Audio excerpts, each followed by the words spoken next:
যাতে এলাকার যারা আছে একজন আরেকজনকে চিনি জানি এবং আমাদের মধ্যে একটা আন্তরিকতার বৃদ্ধি হয় এবং সুখী দুঃখে সবাই যাতে কাছাকাছি থাকতে পারি।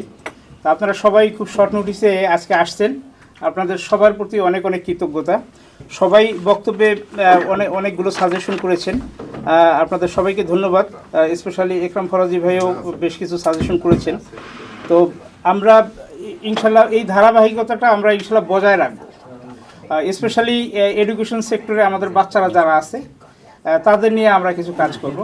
পাশাপাশি আপনারা যদি আগ্রহী হন, আমরা কিছু প্যারেন্টাল কিছু প্রোগ্রামও করতে চাই, কারণ আমাদের এই দেশে বেড়ে ওঠা যে বাচ্চারা আছে, বাচ্চাদের সাথে বাবা মার কিন্তু কিছু গ্যাপ আছে এবং বাবা মার কিছু করণীয় আছে।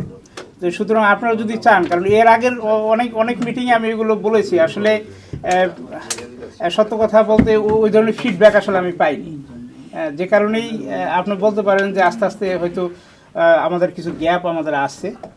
তো আসলে অভিযোগের তো শেষ নাই, আমাদের ব্যর্থতার শেষ নাই।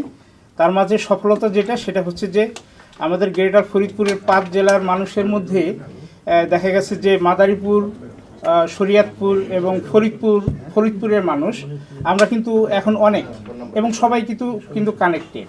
দেখা গেছে গোপালগঞ্জ এবং রাজবাড়ী আমাদের বেশ কয়েকজন আছে মুরব্বী, এদের সংখ্যা একটু কম, কিন্তু বাকি 3 জেলার কিন্তু মানুষ অনেক এবং সবার প্রতি সবারই একটা শ্রদ্ধা আছে এবং সবাইকে জানি।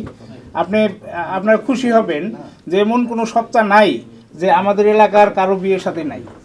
হ্যাঁ, এবং যেহেতু সবাইকে জানে এবং বিয়ে শাদীগুলো আল্লাহর রহমতে আমাদের কমিউনিটির মধ্যে হচ্ছে, যেই জিনিসটা ধরেন আজকে থেকে 40-50 বছর আগে এই দেশে যারা আসছে তাদের এটা অনেক বড় একটা ডিফিকাল্টি ছিল, যে ছেলে মেয়ে বড় হলে তাদের বিয়ে দেওয়ার মতো ছিল না, অন্য কমিউনিটিতে তারা চলে যেত।